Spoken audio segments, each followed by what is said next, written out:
Stop by to interact with the community and I every Friday night at 8 o'clock for live stream Fridays. Welcome, trolls.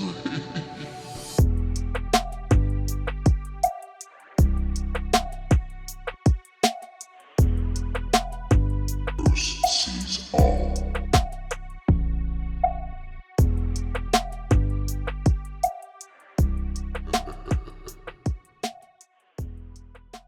Hey, thanks for stopping by, everyone. I really appreciate it.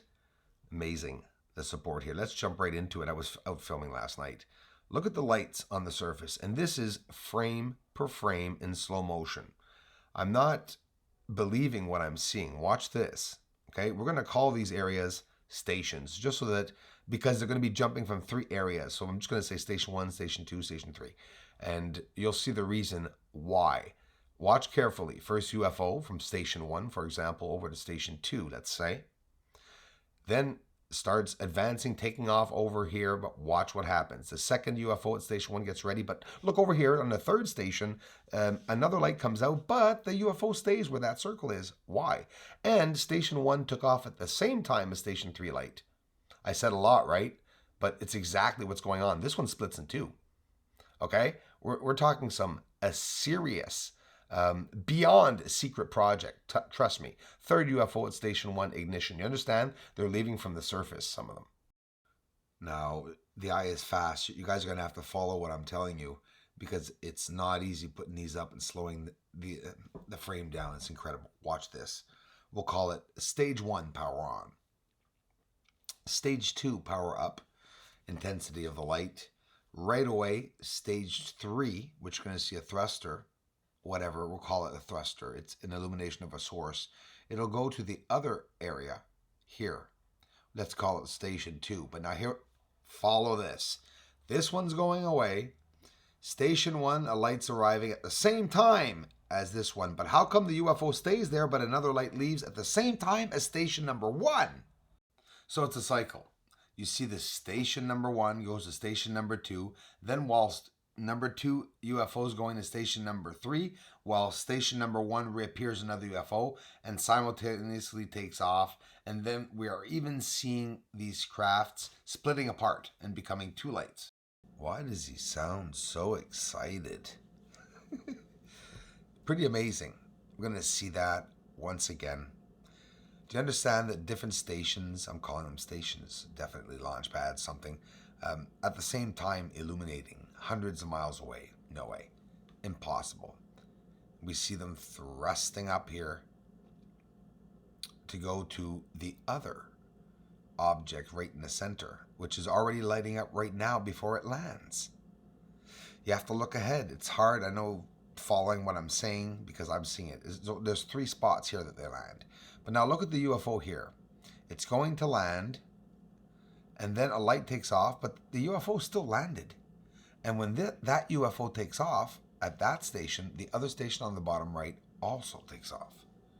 Here, a UFO on the bottom, something leaves it, but look at the beam of light that comes out of the head of it. And now look at the top left up here. Something appears there. There's a lot of activity and interaction when you slow down these footages. Getting a lot closer, but I still don't know what those lights are. And I'm not talking about the UFOs. I'm talking about why they land, and when they take off, the light remains on, and then these, on top of that, they're splitting in 2. So we're finding out a lot, and that's going to clarify a lot of other mysteries, which is good. It's okay. We'll advance. So it opens a bunch of doors for us to other mysteries. Always a mystery. And that's okay, because that's what I love, just observing. It's the raw truth, even though we don't know what's going on up there. I mean, guys, listen to me. You got to agree that it makes no sense, right? That the UFO, more than one UFO is leaving the exact same area, and you're seeing the ignition of the UFO. You're seeing it taking off to another area close by, and at the same time, simultaneously, 100 miles away from each other, they are leaving together. So that's how I caught them in formation. They actually all took off and did their jitters, whatever they were doing on the surface, and then they shoot up and line up on the surface in formation. And these holes on the surface are already even placed in formation. These guys are just coming right out one after the other. Are they making UFOs? Are they just working there? Is it both? It makes you wonder. It's just fun just wondering it. So this is the moon of a couple hours ago, last night on February 10th. Around 11:30. I got it for about 35 minutes. I'll get some more footage up after this video, but just wanted you guys to see it. The moon is flipped over right now. Guys, a very big tilt in the moon. I'm deliberately flipping it over right now because I'm showing you a nice view of it this way, but I'm telling you, Mare Crisium, you'll see a bit later, is completely on the bottom side of the moon with Mare Imbrium, where the supposed Apollo 11 landing was. It's pretty incredible. Major shift in tilt. But here's the thing. That bloody Terminator line is turning with the moon when it turns. Look at Mare Crisium right now, where it is. There. It's on the bottom side of the moon. And look at Mare Imbrium.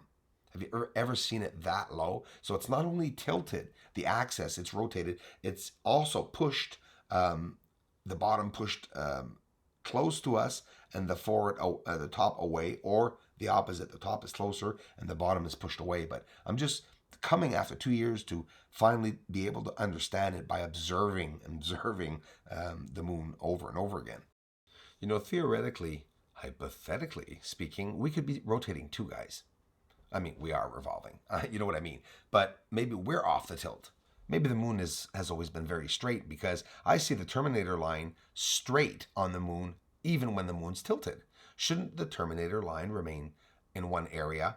Because, if they're saying it's the sun's bloody reflection, it should not turn with the moon when the moon is tilted like that. But it does. So could it be Earth that it is tilting? Or maybe we're both tilting at the same time. And don't forget, there's Mare Imbrium, where they said Apollo 11 would have landed in the blue there. We do see the surface objects, and natural or not, these look, just weird. They're lighter than the blue. They're gray, and nobody's noticing them because we look at the blue and we look at other details. But inside of those gray details, hard to see, there's other white objects on top of that white layer. And that's where the real secrets are, but it's hard to get in. So here's the thing, 40 centimeters on the way here with blowing snow. So what does that mean? That means we'll get accumulations of maybe 50, 60 centimeters. Listen, when it gets windy down here, especially here in the boonies where I am, around the farms and everything, a lot of fields, the snow accumulates. I think everything from the States comes down here and leans on my house. So I did some infrared last night. I'll be getting some of that up this afternoon. Take out your magnifying lenses. Boys and girls, there are the structures, setups, same reflectivity as the surface. I'm confirming you that these are constructed objects. I look close enough and I can see them very well. Actually, you can see them here. It's a matter of the scale and size. See the square-ish crater? It's not ish, it's square. And those little bumps side by side, all aligned and connected. That's where you zoom in along the Terminator line. This is a test. Look at the layer of straight lines running across the moon's surface that's trying to appear right in the bottom of the circle there. It's all across the moon. Why is this? It's because the telescope is focusing on the surface and ruling out this layer, but we're seeing it. We're seeing it appear by optimizing the footage for a high quality format and by looking for structures and objects along the Terminator line.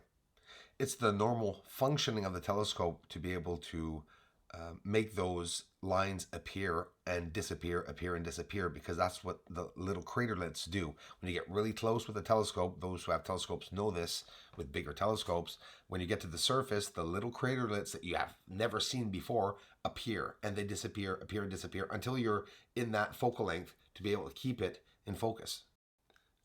So I flipped the moon over. Do you understand, Mare Crisium?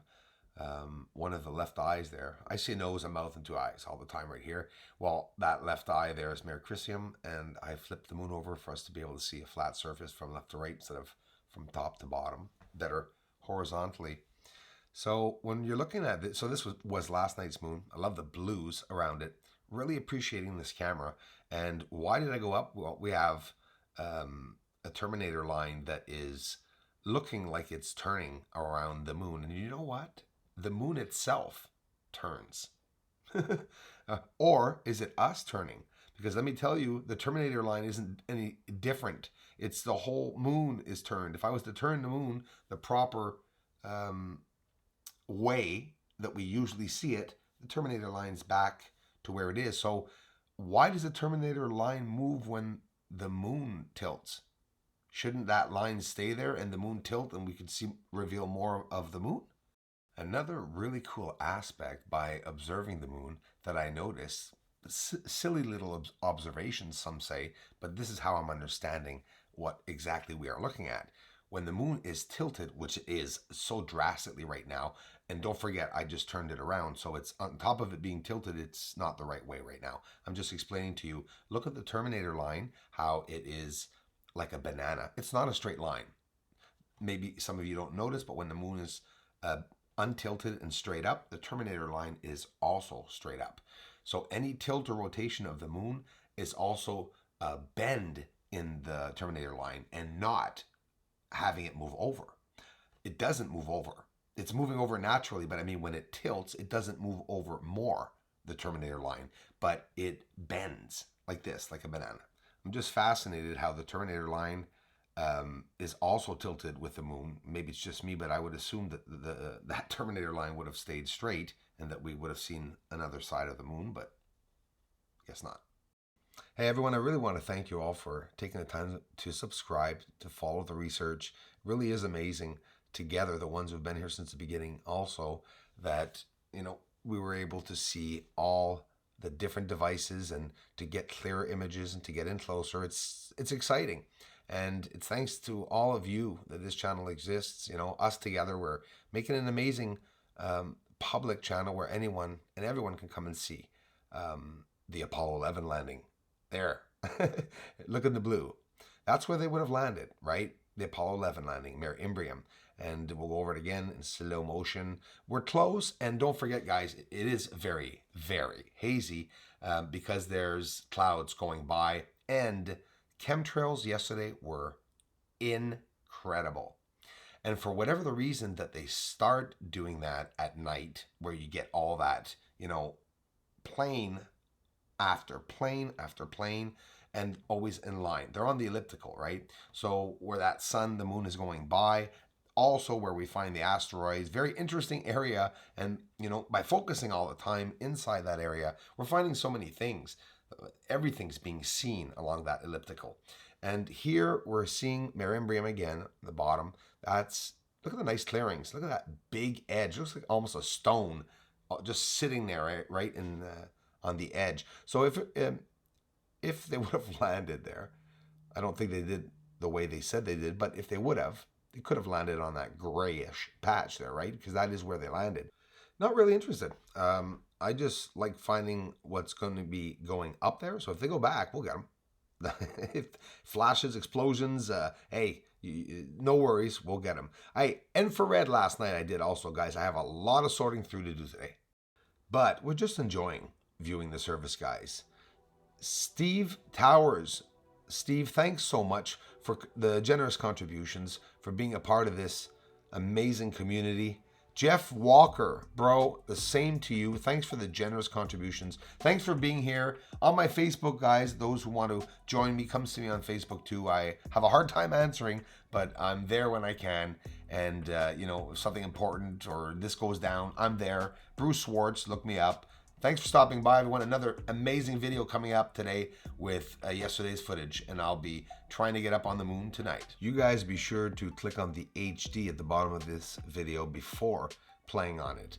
And don't worry, when they say 320p, most often you're not in 320p unless you see big pixelation. And if you do, well, there's an error. It does happen sometimes. I notice a lot of people are being unsubscribed from me and they're not able to view my videos. I hope other channels aren't having that problem. Just a heads up between channels.